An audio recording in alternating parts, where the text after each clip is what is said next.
Hello, today we're going to be analyzing the Pokemon Go dataset from Kaggle.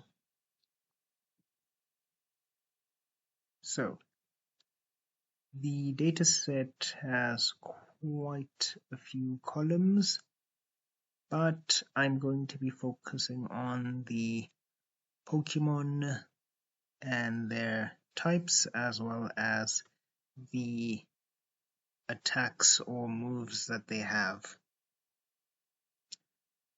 So my main question is to classify the different moves. So given some moves, can we say that this move belongs to a certain type?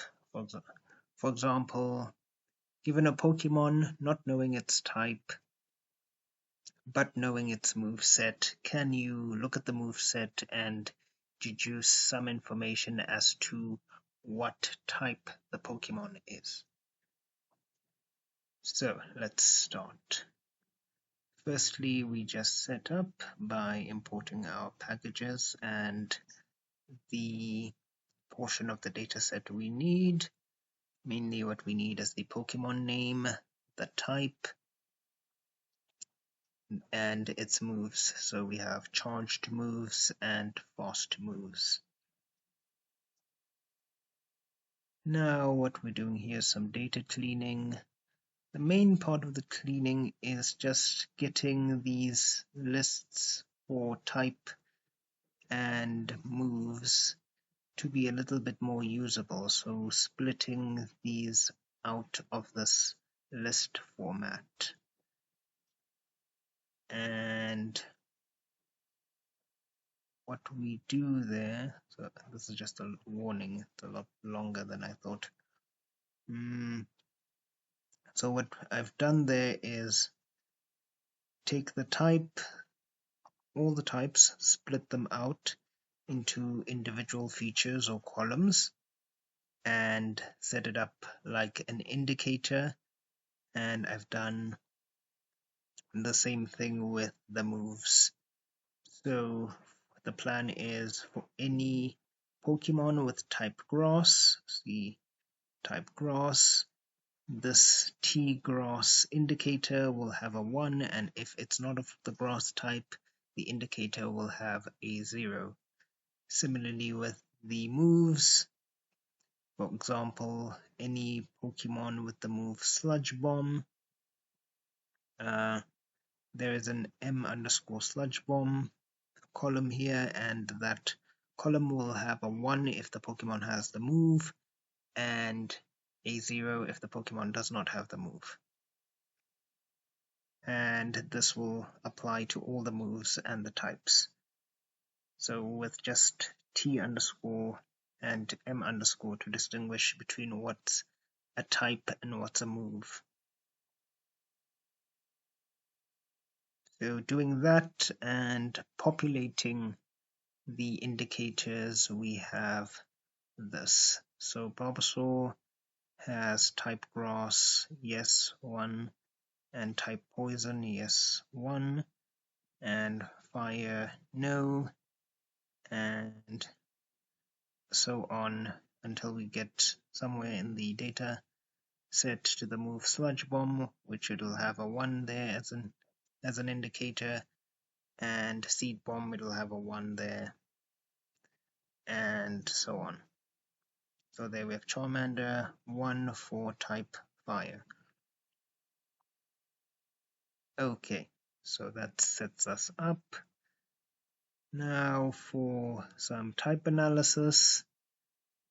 So here we're looking at a particular type in question, for example, dragon, and we're asking ourselves what type of moves is associated to, what moves are associated to the type dragon. And we end up with the following table. So we say of our type in question, which is Dragon here. There are 65 Pokemon, and looking at all our moves, we have the moves, the percentage, which is what percentage of Pokemon with this specific move are actually of our type that we're interested in. So 78.788% of Pokemon the type with the move Dragon Tail are dragon, and they are number 33 of such Pokemon in our dataset that have the move Dragon Tail. So that would mean the number of these Pokemon that are in our type of interest, which is Dragon, would be 26. And there's an explanation of that. We then order the moves by the number with the type of interest. So we want to order them by which one has the most number of Pokemon with the type that we're interested in, and we're picking out the top 5 as the moves that we'll use to identify that type. So here we have, for Dragon, we have Dragon Tail, Dragon Pulse, Dragon Breath, Outrage, and Dragon Claw. So extending this analysis to the full dataset, we essentially do the same thing for the rest of the types. So for all types, and what we get is the following list. So for example, for the grass type, the top 5 moves as analyzed above would be Energy Ball, Razor Leaf, Grass Knot, and a couple of others. They've just been truncated there. And similarly for all other types in the dataset. So there's Dragon there at the bottom. So for each type, we have a list of 5 moves that we identify with that type.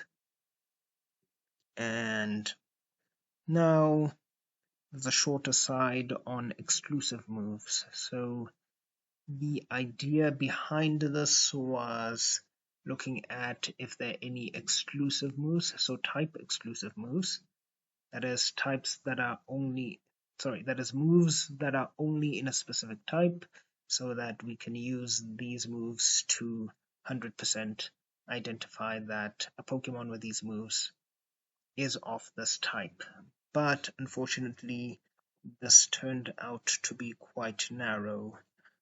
For example, we have the move Feather Dance, and one of the only Pokemon, I think the only Pokemon with that in the dataset is Pidgeot with the type normal flying.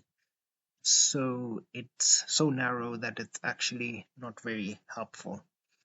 So the ideal case would have been that we got something like a flamethrower is strictly for fire types, and there's quite a lot of fire types, and so having the association flamethrower with fire and nothing else would be 100% test to figure out whether a Pokemon is fire. But unfortunately, we do not have such a broad exclusive move. So that is gone. So these are the results. So a Pokemon with the move Razor Leaf is very likely to be grass. Pokemon with the move Flame Charge is very likely to be fire. Pokemon with the move Thunderbolt are very likely to be electric. Pokemon with the move Close Combat are very likely to be fighting, and so on. So looking at these results, they seem pretty reasonable.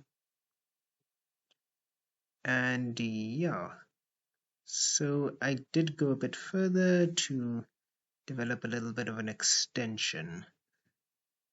As we would recall, the ordering of the moves and subsequent selection was based on the column num with TQI, or type in question, and so we just picked the moves that had the most number of Pokemon with our type in question, but this leaves the analysis vulnerable to moves that are high volume but have no strong association with any particular type. For example, we could have a move like, say, Headbutt, which is commonplace amongst all Pokemon, but not necessarily strongly associated with any particular type. So for instance, let's say we have 100 Pokemon with the move Headbutt, and 25 of these Pokemon are of the type Fire. Now we have the move Flamethrower, where we have, let's say, 20 Pokemon with this move, and all 20 are Fire type, so we have 100% hit rate on that. Since we have 25 Fire type Pokemon with the move Headbutt, and only 20 with the move Flamethrower, using this num with TIQ column as our ranking would put the Headbutt move above the Flamethrower move. But this is not a particularly Fire type move, since only 25% of the Pokemon with that move are Fire type, whereas in our example 100% of those 20 Pokemon with the move Flamethrower are Fire type. So we want something to mitigate that risk and potentially put the Flamethrower above the more generic move Headbutt. And I did this by adding a filter to the analysis. So filtering in only moves that have a higher than 50% association with the type in question. So with this extension, I essentially do the same analysis, just adding the filter. And when it comes to extending to the full data set, we also do that. And then in addition, I also added the percentage list for the moves, so in the same order as the moves, as well as the num list. We've also added the number of moves, since now we have a filter instead of just a straight ordering, and so there's a potential that there is less than the set 5 moves, as we see here with Dock type. So now we have moves, and we are guaranteed that the moves that we're using have a greater than a coin flip's chance of being associated with the type. So if a Pokemon, say, has the move Foul Play, it has a more than 50% chance of being Dark type. Okay. As a further extension, I turned this into a function, making the probability that we chose, which was 50% above, making that dynamic, as well as the maximum number of moves we're using for analysis, which above we used 5. So here we just make these dynamic. And as a test, we use the original probability 0.5 and maximum number n equals 5. And we have our previous results there. And another test here, we push up our probability to 0.65 or 65%, and we start to notice that some moves start to fall off. So notice with dark, we only now have 2 moves that meet the 65% criteria. With ground, now we only have 4 moves. Fairy has dropped to 2 moves, and rock has also dropped to 4 moves. Now we're just taking the probability a little bit more to the extreme, asking for a 80% association. And this is where we kind of see a problem with overfitting. Notice here with the dark type, we only have 1 move, and this move actually identifies only 1 Pokemon, so it's not very helpful. It's not very generalizable. We can't really use this move to identify dark types in general. And the poison type has dropped to just having 2. We have a bunch of 2s, Fairy still at 2, and Rock, Ghost, and Dragon has dropped to having 3 moves that meet the 85% criteria. So still quite a lot of Pokemon meeting this criteria, but in some cases we've got some serious overfitting. Ground type here only having 1 move, Sand Tomb identifying potentially 10 Pokemon, and after that we don't know what to do. Let's just have a look at what it was previously. At the 50% level, we had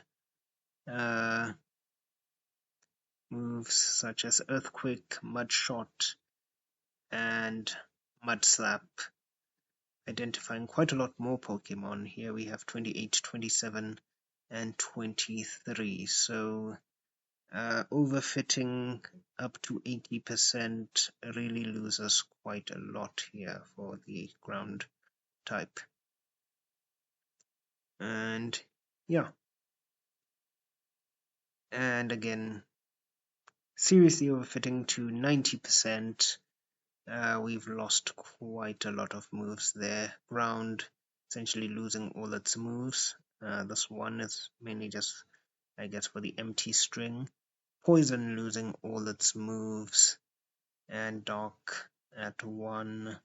We have Rock also at 1. So it's not a good idea to overfit this. Rather keep a reasonable percentage, such as 0.65 or 0.05.